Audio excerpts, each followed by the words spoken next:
Good morning વિદ્યાર્થી મિત્રો। આજે આપણે ધોરણ 9 દ્વિતીય ભાષા ગુજરાતી ચેપ્ટર નંબર છે 17 છબી ભીતરની। તેમના લેખક છે અશ્વિન મહેતા।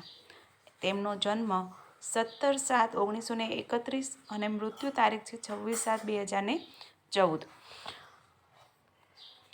અશ્વિન મહેતા આંતરરાષ્ટ્રીય પ્રસિદ્ધિ પામેલા એક તસવીરકાર છે।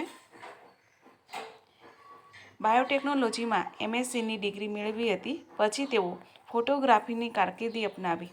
એમની ફોટોગ્રાફીમાં રાષ્ટ્રીય અને આંતરરાષ્ટ્રીય પ્રદર્શનો થયા છે અને એમની ફોટોગ્રાફી ટપાલ ટિકિટમાં પણ છપાયેલી છે।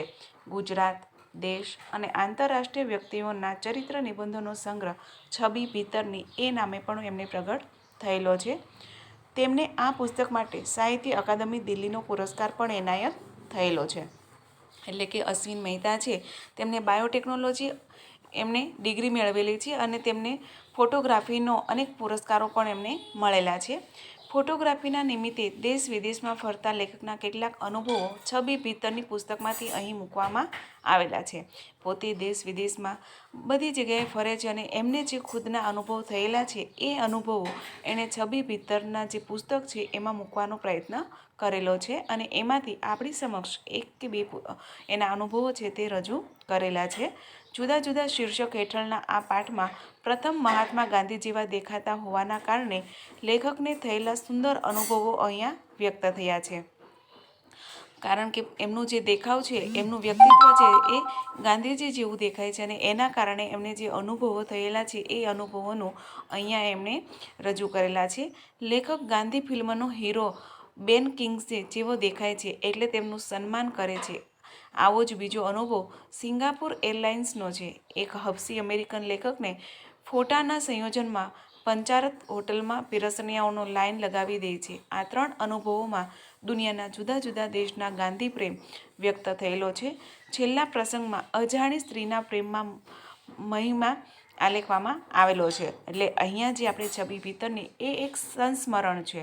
આપણે એક માર્ક્સની અંદર એવો પ્રશ્ન પૂછાય કે છબી ભીતરની સાહિત્ય પ્રકાર શું છે, તો એ સંસ્મરણ છે, એટલે કે પોતાના અનુભવો વર્ણવાયેલા હોય તે। હવે આપણે કૃતિનો પરિચય જોઈએ। છેલ્લા 12-14 વર્ષમાં ફોટોગ્રાફી નિમિત્તે મારે દેશ વિદેશમાં ઘણું ફરવાનું રહ્યું। અહીંયા કથાનાયક કહે છે કે છેલ્લા 12 થી 14 વર્ષની અંદર હું ફોટોગ્રાફી કરું છું, એટલા માટે મારે ઘણી જગ્યાએ દેશ વિદેશોમાં ફરવાનું થાય છે। નેપાળને ભારતની જ અટારી ગણીએ તો તે સિવાયના દેશોમાં મારે 16 વાર જવાનું થયું। નેપાળ ભારતની જ અટારી એટલે કે બારી, નેપાળ છે એક ભારતની એકદમ નજીક આવેલો દેશ છે, એટલે જો એને બાદ કરીએ તો એના સિવાયના પણ હું 16 જેટલા દેશોમાં ફરી આવેલો છું। આટલા બધા પ્રવાસોમાંથી કોઈ એક વિશે લખવાને બદલે જુદા જુદા પ્રવાસોમાં થયેલા અમુક અસાધારણ અનુભવોને 2 શીર્ષક હેઠળ અહીંયા રજૂ કરેલા છે। એટલે કથાનાયક કહે છે કે એમાંથી કદાચ કોઈક એકના વિશે લખો એના કરતાં તો મેં જે 16 વખત પ્રવાસ કરેલો છે એ બધા જ અનુભવોને મેં થોડું થોડું અહીંયા કથાની અંદર નિરૂપણ કરેલું છે। એમાં પ્રથમ પ્રસંગ છે ગાંધીની બલિહારી। એની અંદર લેખક કહે છે કે હું ને ગૌરી ઓસ્ટ્રેલિયાની સરકારના મહેમાન હતા। ગૌરી ઓબેરોય હોટલના ત્રૈમાસિક તંત્રીને હું ફોટોગ્રાફર। અહીંયા લેખક કહે છે કે એક ગૌરી નામની એક સ્ત્રી છે કે જે ત્રૈમાસિકના તંત્રી છે અને પોતે ફોટોગ્રાફર છે। એટલે બંને જાય છે અને ત્યાં ઓસ્ટ્રેલિયાની અંદર એક સરકારના મહેમાન તરીકે ત્યાં જાય છે। 8 દિવસના બસ પ્રવાસનો છેલ્લો દિવસ હતો। 8 દિવસ સુધી તેમણે કન્ટિન્યુઅસ બસની અંદર એને પ્રવાસ કરેલો છે અને આજે એમનો છેલ્લો દિવસ હતો। સાંજે અમે સિડની પહોંચવાના હતા।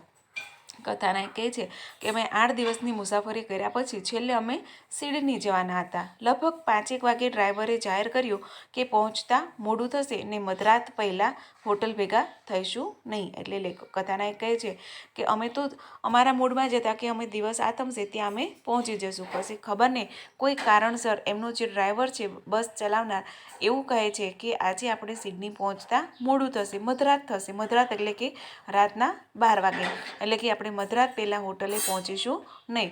રાતે 8-8:30 કોકણની ખાણવળ જેવી ગામડી હોટલ પાસે બસ ઊભી રહી। એટલે પછી પહેલાં તો એવું હતું કે આપણે હોટલે પહોંચી જઈશું, ત્યાં જ આરામથી આપણે જમવાનું પતાવીશું, પરંતુ હવે ડ્રાઈવર કહે છે કે આપણે 12 વાગ્યા પહેલાં પણ પહોંચીશું નહીં। એટલે ત્યાં એક નાનકડી એવી ગામઠી હોટલ છે ત્યાં બસ ઊભી રહી છે.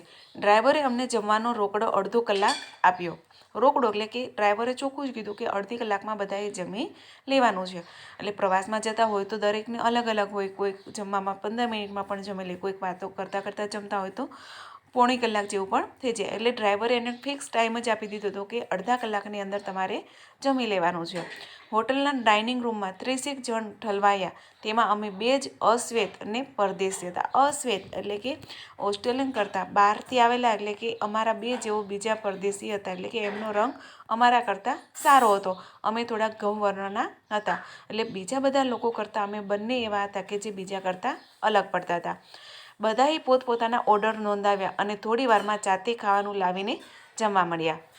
એટલે ગામઠી હોટલ હતી, એમાં સેલ્ફ સર્વિસ આપણે જે કહીએ છીએ એવી રીતે બધાએ ઓર્ડર આપ્યા અને પોતે ખુદ ત્યાંથી લઈ અને જમવાનું શરૂ કરી દીધું. મેં જોયું કે હોટલના માલિક મને કંઈક જુદી રીતે જોતો હતો. એટલે કથાનાયક કહે છે કે મેં હોટલનો જે માલિક છે એના તરફ જોયું તો એમની જે નજર છે બીજા બધા મુસાફરો કરતાં મારા તરફ કંઈક અલગ દ્રષ્ટિએ જોતા હતા. થોડી વારમાં જાતે ખાવાનું લાવીને જમવા મળ્યા, એટલે જોતા હતા. મારો નંબર આવ્યો છતાં મને ખાવાનું નહોતો આપતો. મેં એને 2 વાર તો ટકોર્યો પણ એને સાંભળ્યું જ ન હોય એવો ડોળ કર્યો. રહેવાયું નહીં એટલે ગુસ્સે થઈને હું ચાલવા માંડ્યો. એને માણસ મોકલીને મને પાછો તેડાવ્યો. એટલે કથાનાયક કહે છે કે એમનો વારો આવી ગયો, એમનો જમવાનો, એમના નામની બૂમ પડી છતાં પણ એમને કોઈ પ્લેટ આપવામાં આવી નહીં. અને પહેલાં એમના જે હોટલના માલિક છે એમને પણ 2 વખત વાત કરી છતાં પણ એ હોટલના માલિક વાત સાંભળી ન સાંભળી કરે છે અને કાને વાત ધરતા નથી. એટલે કથાનાયક કહે છે કે મને ખૂબ ગુસ્સો આવ્યો, કારણ કે અડધી કલાકમાં તો જમીને જતું રહેવાનું હતું. એટલે કથાનાયક ત્યાંથી ચાલવા લાગે છે. તો હોટલનો માલિક છે એમના માલિક બીજા કોઈ એમના મજૂર હોય, ત્યાં કામ કરનાર હોય, એમને જઈ અને એમને રોકવાનો પ્રયત્ન કરે છે. ખૂણાના એક ટેબલ પર બેસાડીને કહે, તમે તો મારા મોંઘેરા મહેમાન છો. મેં કહ્યું કે હા, એ તો દેખાય જ છે ને, બધાનું ખાવાનું આવી ગયું પણ તે મને લટકાવી રાખ્યો છે. એટલે પેલો એમનો માણસ એમને પાછો બોલાવીને આવે છે અને એક સાઈડના ખૂણાનું જે ટેબલ છે ત્યાં તેમને બેસાડે છે. અને હોટલનો માલિક આવી એમને કહે છે કે તમે તો અમારા મોંઘેરા મહેમાન છો. એટલે અહીંયા કથાને ગુસ્સામાં જ કહે છે, એ તો દેખાય છે, મોંઘેરું મહેમાન હોય તો આપણે ઘણી જગ્યાએ જતા હોઈએ છીએ ત્યાં VIP ગેસ્ટ હોય તો પહેલાં એમની આગતા સ્વાગતા થાય, પછી બીજા બધાની આગતા સ્વાગતા થાય. પરંતુ અહીંયા કથાનાયક કહે છે કે જો VIP હોય તો એમને તો પહેલાં જમવાનું આપવું પડે. અહીંયા તો બધા જમી રહેવા આવ્યા છે છતાં પણ મને તો પ્લેટ આપવામાં આવી નથી. એ તો મને લાગે છે કે હું કેટલો VIP છું. હા, એ તો દેખાય છે ને, બધાનું ખાવાનું આવી ગયું પણ તે મને લટકાવી રાખ્યો છે. એટલે કહે, જરા નવરો પડું ત્યારે તમને જમાડું ને.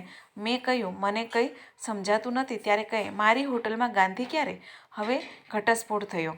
એટલે પેલો માણસ કહે છે કે બધા જમીને જતા રહે પછી હું તમને નિરાંતે જમાડું, કારણ કે તમે અમારા મોંઘેરા મહેમાન છો. અમારી હોટલમાં આ ગાંધી ક્યાંથી? એટલે કથાનાયક છે એકદમ એને આમ યાદ આવી ગયું કે ખરેખર આ વ્યક્તિ છે મને ગાંધી સમજી બેઠેલો છે. ગાંધી ફિલ્મ જોઈને ભાઈ ગાંધીજીના ભગત બની ગયેલા અને હું કંઈક બેન કિંગ્સ જેવો લાગુ છું. એટલે એને મને જાતે પીરસીને જમાડ્યો ને પૈસા ન લીધા, તે ન જ લીધા. એટલે પછી કથાનાયક કહે છે કે હા, મને ખબર પડી ગઈ કે આ જે વ્યક્તિ છે એને ગાંધી ફિલ્મ જોઈ છે અને હું એમાં જે આવનાર પાત્ર છે બેન કિંગ્સ એના જેવો લાગુ છું, એટલા માટે આ મારી આગતા સ્વાગતા કરે છે. પછી તો હોટલવાળા જે છે એમણે તો જાતે જ એમને પીરસાવ્યું, જમાડ્યા અને જમવાના પૈસા પણ લીધા નહીં. સિંગાપુર એરલાઇન્સ માટે હું ન્યૂયોર્કમાં ફોટા પાડી રહ્યો હતો. હવે ત્યાંથી ઓસ્ટ્રેલિયાથી હવે એમને આગળ સિંગાપુર જવું હતું, તો ત્યાં એ એરલાઇન્સ માટે એ ન્યૂયોર્કના ફોટા પાડી રહ્યા હતા. દુષ્યંત 8મા એવન્યુમાં નાકા પાસે એક હબસી અમેરિકન જૂના અપરાધ પુસ્તકોની સામાયિકો ફૂટપાથ પર વેચતા હતા. દુકાનદારની આકૃતિને કદ બિહામણા હતા. બિહામણા એટલે કે આપણે જોતાં જ ડર લાગી જાય એવું એમનું શરીર હતું. ફોટાના સંયોજન એટલે કે કમ્પોઝિશન માટે એનું અમુક જગ્યાએ ઊભા રહેવાનું જરૂરી હતું, કારણ કે ફોટા હતા એમને અમુક પોઝ લેવાના હતા કે અમુક જગ્યાના એમના ફોટા લેવાના હતા.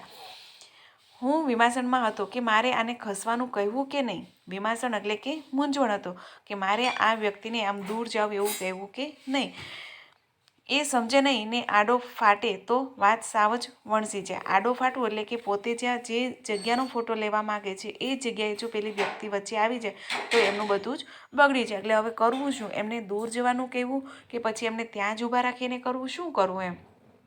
કોણ જાણે કેમ પણ એ મારી મૂંઝવણ સમજી ગયા. પરંતુ ખબર નહીં એ વ્યક્તિ છે એ કપલ એ આ કથાનાયકની મૂંઝવણને સમજી ગયા અને મને પૂછ્યું, તમને હું કંઈ મદદ કરી શકું છું? મેં એને સમજાવ્યું કે ફોટા પડી ગયા. કેમેરા બેગના બટન બંધ કરતાં કરતાં મેં એને પૂછ્યું કે તમે એવું તે શું થયું કે તું મને મદદ કરવા તૈયાર થઈ ગયો? એટલે કથાનાયક કહે છે કે અત્યાર સુધી તમે તો જે પોઝ મારી લેવા હતા ત્યાં તમે વચ્ચે હતા, પરંતુ ખબર નહીં કે હવે તમને એવું શું થયું કે તમે મારી મદદ કરવા માટે આવ્યા છો? હતારીની આ તો પાછી ગાંધીની જ બલિહારી. એટલે કે હાથ તારીને આપણે કહીએ ને કે કંઈક આમ બોલવા જઈએ ને કંઈક એટલે આ તો બની ગયું એમ. એટલે કે હાથ તારી એમ કહી અને કહે છે એટલે અહીંયા પાછું ગાંધીની જ બલિહારી. અહીંયા પણ ગાંધીના માર્ગે ચાલનારા જ લોકો મને મળી ગયા. આગલા વર્ષે ગાંધી ફિલ્મનું 8 ઓસ્કાર મળ્યા હતા અને આ હબસી ગાંધીજીનો પ્રશંસક હતો. એટલે કે જે ગાંધીની ફિલ્મ જે બહાર પડી હતી એને 8 પુરસ્કાર મળેલા, એમને એવોર્ડ મળેલા. અને આ જે હબસી વ્યક્તિ છે એ ગાંધીની ખાસ અંગત એના પ્રશંસક એટલે કે ગાંધીના માર્ગે ચાલનારા. મને કહે ગાંધી માટે કોણ શું ન કરે? એટલે એ હબસી કપલ છે એ કહે છે કે ગાંધી માટે તો અમે જે કહેવા એ અમે કરવા તૈયાર છીએ એમ. ઉપર નોંધી ઘટના પછી ન્યૂયોર્કની મોટી પંચતારક હોટલમાં મારે એક પ્રકાશકભાઈ સિંધિયા સાથે લંચ મિટિંગ હતી. એટલે અહીંયા એનું શૂટિંગ પતી જાય પછી એમને ત્યાં એક સરસ મોટેની પંચતારક એટલે કે આપણે કહીએ ને 5 સ્ટાર એવી હોટલ હતી. ત્યાં એમને એક સિંધિયા સાથે લંચ મિટિંગ હતી એટલે કે ત્યાં એને જમવાનું હતું. અમે બંનેએ મનોમન પોણાથી 1 કલાક ફાળવેલો પણ વાતમાં 2.5 કલાક નીકળી ગયા. એટલે બંનેને મિટિંગ જે હતી એ મિટિંગમાં અડધી પોણી કલાકનો ટાઈમ આપેલો હતો, પરંતુ બંને એટલા બધા વાતોમાં ગરકાવ થઈ ગયા હતા કે એમને 2.5 કલાક કેમ પસાર થઈ ગયા એની પણ એને ખબર પડી નહીં. એક પછી એક વાનગી આવતી ગઈ પણ પેટ સુધી માંડ 2-3 મોટા ચમચા પહોંચ્યા હશે. સિંધિયા કહે મારે એક બીજી મિટિંગ છે એટલે મારુતિ ટેક્સીએ જવું પડશે. મેં કહ્યું મને કકડીને ભૂખ લાગી છે. આજની કેક ને ઇટાલિયન કોફી કાચું પીનું પીધા પછી જ હું તો ઊભો થઈશ. એટલે કથાનાયક કહે છે કારણ કે પેલો જે હતું સિંધિયા એને તો બીજી જગ્યાએ મિટિંગ હતી એટલે એ નીકળી ગયો. પરંતુ કથાનાયક કહે છે કે તમે જાઓ, મને તો બહુ ભૂખ લાગી છે એટલે હું તો ભરપેટ જમીશ અને પછી ઠંડુ પીધા પછી જ અહીંયાથી જઈશ. બિલ ચૂકવીને સિંધિયાએ જેવો હોટલની બહાર પગ મૂક્યો કે મારા ટેબલની આસપાસ પીરસણીયાઓનો મેળો જામી ગયો. પીરસના એટલે કે વેઇટરો. અહીંયા પેલો સિંધિયા છે એ ત્યાંથી જમીને જતો રહે છે. પછી જે જગ્યાએ કથાનાયક જમવા બેઠા છે ત્યાં એની આસપાસ જે કંઈ હોટલના જે વેઇટરો છે બધા જ એની આજુબાજુમાં આવી ગયા. મને થયું કે નક્કી આ ટેબલનું બુકિંગ હોવું જોઈએ. એટલે કથાનાયક કહે છે કે મને એમ થયું કદાચ હું અહીંયા 2-2.5 કલાકથી બેઠો છું, ઊભો નથી થતો, એટલા માટે આ લોકો મારી પાસે આવ્યા હશે અને બીજા લોકોને વેઇટિંગ તો હોય ને અહીંયા બેસવા માટેનું, ને મારે જરા ઉતાવળ કરવી જોઈએ. ત્યાં એક અશ્વેત પીરસણીયો બંગાળી માનીને મેં બાજુમાં બોલાવ્યો. અશ્વેત એટલે કે શ્યામ વર્ણનો. એટલે કથાનાયક કહે છે કે એક બીજો થોડોક શ્યામ રંગનો જે વેઇટર હતો એને મેં મારી પાસે બોલાવ્યો અને કોલકાતામાં રહેતા મારવાડીઓને હિન્દી બંગાળીઓમાં એને પૂછ્યું કે આ બધો જમેલો શાનો છે? જમેલો એટલે કે આજુબાજુમાં જે બધા ઊભા છે એ કેમ અહીંયા મારી બાજુમાં ઊભા છે? મેં બાંગ્લાદેશની મુસલમાન નીકળ્યો અને એ જે વ્યક્તિ છે એ બાંગ્લાદેશનો મુસલમાન હતો. તમે ગાંધી જેવા લાગો છો ને એટલે તમને જોવા તમારી સેવા કરવા બધા અહીંયા ભેગા થયા છે. એટલે પેલા જે મુસલમાન વ્યક્તિ હતું એને કહ્યું કે તમારું જે વ્યક્તિત્વ છે, તમે જે દેખાવ છો એ ગાંધીજી જેવા લાગો છો એટલા માટે આ બધા તમારી સેવા કરવા ઊભા છે. એકે હસ્તાક્ષર માંગ્યા. મેં કહ્યું બાય ગોડ, હું ગાંધી પણ નથી ને બેન કિંગસ્લી પણ નથી, છતાં મને અશ્વિન મહેતા ચિત્રી આપવાનો મને વાંધો નથી. માનું છું કે ગાંધી ફિલ્મને 10-12 વર્ષ તો સહેજે થયા હશે અને છતાં પણ. એટલે કથાનાયક કહે છે કે શા માટે આ લોકો હવે મારા હસ્તાક્ષર આપણે કહીએ કે ઓટોગ્રાફ લેવા, ઓટોગ્રાફ એટલે કે હસ્તાક્ષર લેવા માટે એક પછી એક બધા આવવા લાગ્યા. એટલે કથાનાયક કહે છે હું ગાંધી પણ નથી અને ગાંધી ફિલ્મમાં કામ કરનાર કિંગસ્લી પણ નથી, છતાં પણ આ લોકો મારા હસ્તાક્ષર લેવા માગે છે. તો હું એક અશ્વિન મહેતા છું, જો હું મારા અશ્વિન મહેતા તરીકે જો મારા હસ્તાક્ષર આપું તો મને એમાં શું વાંધો છે? અને ગાંધી ફિલ્મની આમે 10-12 વર્ષ તો થઈ ગયા છે અને હવે છતાં પણ જો આ લોકો મને એટલું બધું માન સન્માન આપવા માગતા હોય તો મારાથી ના પાડી શકાય નહીં. તો અહીંયા આપણું જે ચેપ્ટર છે એ ચેપ્ટરને અહીંયા પાર્ટ 1ની અંદર પૂર્ણ કરીએ છીએ. ફરી જ્યારે મળીશું ત્યારે આપણે પાર્ટ 2 છે તેને આપણે આગળ ચલાવીશું.